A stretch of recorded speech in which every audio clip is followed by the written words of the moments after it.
I'm John Fricke, and welcome to number 4 in this series of video blogs for the Oz Museum in Wamego, Kansas. I've been doing a blog for them for about 5 years now, and it's just in these recent weeks that we decided to try this instead of written journalese, and you seem to have enjoyed it, so here we are again. I've got notes today because I'm doing some quotes, and I don't want to get them inaccurately on your behalf. We've been discussing since April the doings at MGM exactly 80 years ago this year. And of course, all of you know that it's 80 years ago this August that The Wizard of Oz had its premiere. And these spring and summer months were spent in getting the film ready for the premiere. There were special effects shots that needed to be completed, the underscoring. We've talked about this in the blogs over the last month, and they're still posted, so you can go back to them if you'd like. But I wanted to talk further about the editing. Last month we discussed some of the big chunks that MGM took out of Wizard of Oz to make it a more manageable size, but some of the smaller deletions were just as interesting in their own way.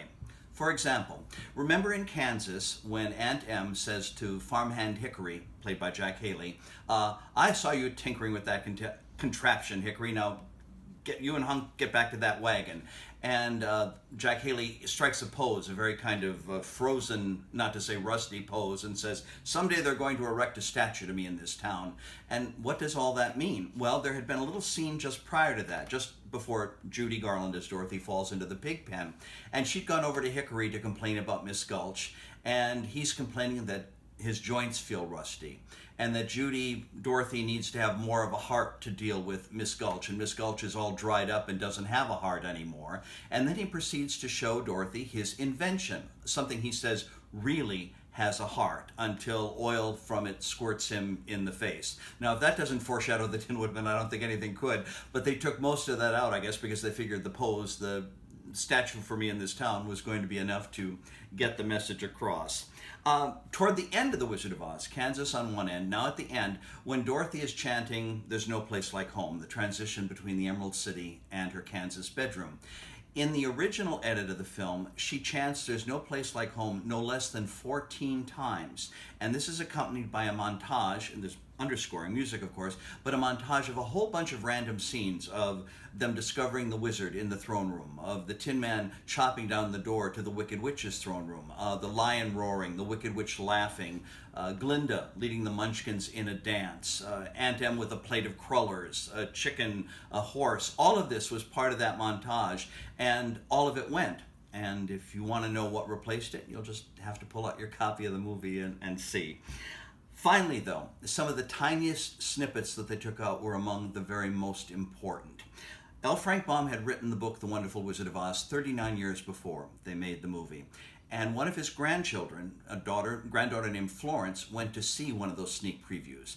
And a couple days later, she wrote to Ruth Thompson, who had continued the Oz books after Frank Baum had died, and said that the movie is, now I quote, "The movie was very good, although the witch was so terrifying that some small children had to be taken out. However," she wrote, "this is being remedied." And that is the absolute truth. Given the fact that The Wizard of Oz was supposed to be a family film and was scaring children left, right, and center, director Victor Fleming went back into the editing room and cut down as much of Margaret Hamilton's amazing performance as he could. There are all kinds of harsh threats and declamations she makes to Dorothy and her friends about what she's going to do to them and when it's going to happen. All of this was taken out. The threats themselves weren't so heavy duty, but the way Margaret Hamilton delivered them was enough to scare anybody. There was another moment in the witch's tower. She has just poisoned the poppies, and she's so happy that the poison has worked and that Dorothy is flat out in the flowers. And she says to Nico, her winged monkey companion, this worked perfectly. Fetch me my wishing cap. I'm going to send my monkey army out there to get me the ruby slippers. Well, all of that was taken out. Just, again, eliminate as much witch as possible. And you never see that scene in the film, but you do see the scene after with the witch and the monkey in the tower, when the witch is looking into her crystal and seeing that Glinda has sent the snowstorm to revive Dorothy, and the witch says, curse it, somebody always helps that girl. And in the process, while she's saying that, the winged monkey hands her the wishing cap, for which there's no explanation. She takes it and flings it across the room, for which there is no explanation. It's there, so you can at least see that part. Finally, even her skywriting message in the Emerald City was cut down. You see it in the movie now as Surrender Dorothy. Well, in the unedited version, it said Surrender Dorothy or Die. WWW, Wicked Witch of the West. So all of this went not only to make Oz shorter, but to make it more palatable to more people. And the fact that we're talking about this 80 years ago means that they succeeded pretty well in making it palatable.